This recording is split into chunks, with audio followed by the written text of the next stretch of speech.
Aku lahir dari keluarga yang mungkin bisa dibilang pas-pasan kali ya. Dulu sih bapak sempat bekerja di sebuah perusahaan proyek jalan raya sebagai drafter.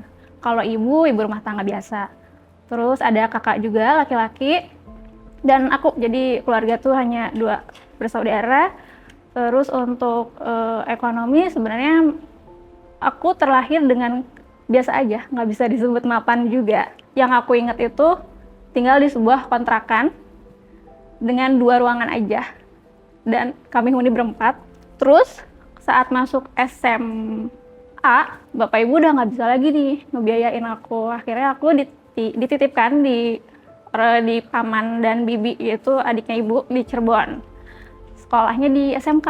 Di situ ya aku mulai kerja, pindah lagi kontrakan, terus juga harus membantu keuangan keluarga, dan sampai akhirnya bisa menabung untuk kuliah, membayar keperluan-keperluan kayak sewa rumah juga sendiri. Menurut aku hal-hal kayak gitu sih yang membentuk aku. Aku mau ngomong rintangan sih atau hambatan, tapi kayaknya ini nggak akan membuat aku berkembang. Tapi kalau aku membuatnya jadi tantangan, ada momen dimana aku bisa melewati tantangan ini gitu, kayak bukan jadi hambatan untuk nggak mengembangkan diri. Mungkin di masa-masa remaja kali ya, masa dimana teman-teman seumuran kuliah, main gitu.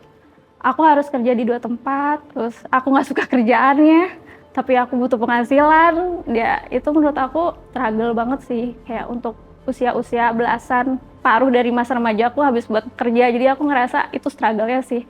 Saat itu ya marah sih aku rasanya, tapi aku nggak tahu harus marah sama siapa karena keadaannya emang demikian. Sejujurnya aku nggak pernah cerita. Aku nggak punya teman cerita. Satu-satu yang bisa aku ungkapin yaitu lewat tulisan. Dulu aku punya blog, di situ sih aku biasanya suka curahin apa yang aku rasain, dan di sana tuh kayak komunitas lagi. Jadi bertemu orang-orang yang nggak kenal sama aku, malah aku ngerasa amannya di situ gitu. Kalau sekarang untungnya udah punya pasangan, jadi segala hal itu bisa dibagi sama pasangan. Aku kadang lebih sering kayak mengecewakan diri sendiri. Kenapa kayak gini, aku nggak tahu ya perasaan orang tua aku atau pasangan atau kakak aku merasa kecewa atau enggak. Tapi aku kayak merasa sering mengecewakan diri sendiri sih, dan perasaan itu nggak enak. Itu terus menghantui, kayak ingin memaafkan aja tuh sulit gitu, saking kecewanya. Hal itu bisa terjadi karena punya target yang nggak bisa aku capai, atau misalnya hal-hal yang di luar kendali aku. Cuman dulu tuh nggak kepikiran kalau untuk punya rumah, walaupun pengen banget. Karena kayak, aduh itu muluk-muluk banget sih buat seorang Nita kecil punya rumah. Pengalaman mencari rumah itu dimulai kalau nggak salah sekitar tahun 2017. Itu usia perkawinan 2 tahun, dan kami udah mulai yakin nih nyari rumah karena yaitu tadi pindah-pindah kontrakan. Terus akhirnya dapet sebuah developer, terus dia bener-bener kayak wah senang banget gitu ya developernya. Kami juga kan itu pengalaman pertama waktu itu ketemu developer. Terus mereka langsung ngajakin ke tempat perumahannya. Terus tiba-tiba kalau pengen booking fee dulu kata dia. Kabar buruknya ternyata setelah survei, setelah melakukan berbagai verifikasi atau ini kebutuhan administrasi, ternyata developer tersebut mengabari kalau KPR-nya ditolak dengan alasan waktu itu aku belum kerja di kantor tersebut selama 2 tahun. Oh ya, aku tuh setelah booking fee itu kan ya tanda bahwa rumah tersebut aku book gitu ya. Tapi aku juga udah DP, dan DP-nya tersebut tidak balik lagi 50%. Karena ya tadi persyaratannya yang tidak memenuhi gitu, memenuhi syarat. Akhirnya aku dan suami udah nggak mau lagi nyari rumah dulu, mungkin karena sakit hati juga ya dari pengalaman tersebut. Kami sempat jeda tuh kayak sekitar 2-3 tahun nggak nyari rumah. Terus akhirnya setelah istirahat cari rumah itu, kita coba lagi nyari-nyari rumah. Tapi belum ada tuh yang berhasil, karena pencarian itu nggak mudah ya. Lokasinya oke, harganya enggak. Harganya oke, lokasinya jauh gitu-gitulah pokoknya. Sampai akhirnya di yang kantor aku properti itu sih dapat informasi yang mungkin emang udah jodohnya kali ya, itu bener-bener effortless karena nggak sampai yang usaha nyari-nyari, terus juga orang-orang marketing developernya kenal, jadi lebih mudah aja sih melihat harga rumah yang dari tahun ke tahun terus tinggi gitu, terus meningkat. Terus yang kedua ya karena latar belakang hidup aku juga sih yang dulu-dulu aku suka pindah-pindah terus, bahkan setelah nikah juga aku pindah rumah terus gitu. Jadi aku tuh pingin punya kenangan di satu rumah aja. Anehnya aku sangat berani dan percaya diri ya di awal. Ketakutan itu muncul belakangan ini. Banyak ngobrol sih sama suami, membuat hidup lebih menyenangkan aja. Terus juga ya mungkin mencoba hal-hal baru, kayak misalnya kalau ada peluang-peluang apa atau kesempatan baru yang masih bisa dijalani, ya dicoba. Arti rumah dari dulu definisinya menurut aku pulang sih.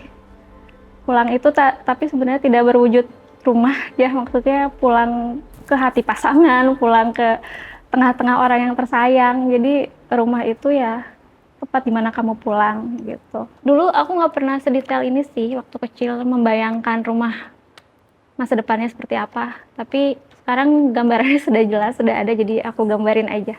Kurang lebih kayak gini.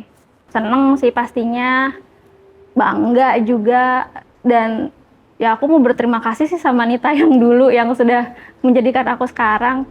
Aku nggak tahu kalau Nita dulu mungkin dia depresi, mau menyudahi hidup, mungkin aku nggak ada saat ini gitu. Banyak ya yang aku syukuri. Mungkin keluarga, ya nggak ada keluarga yang sempurna, tapi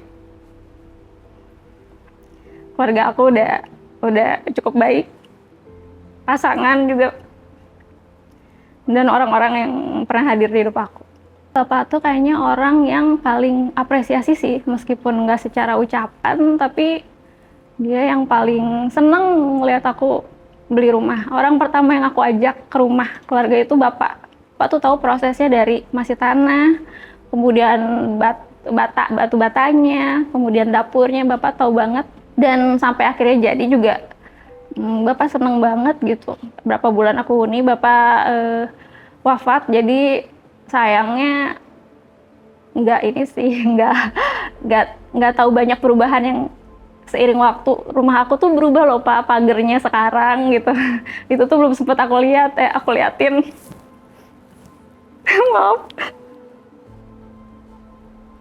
Ya banyak banget gitu yang pengen aku tunjukin sebenarnya.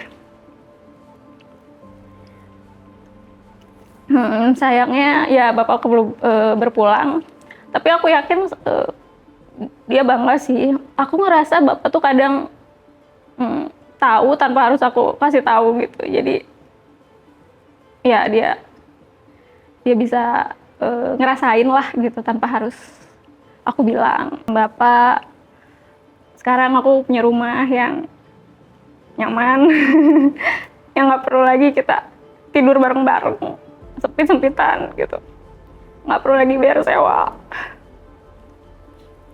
yang atapnya nggak bocor.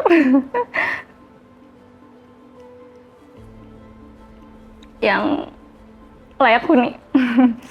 Bapak mungkin nggak perlu kerja,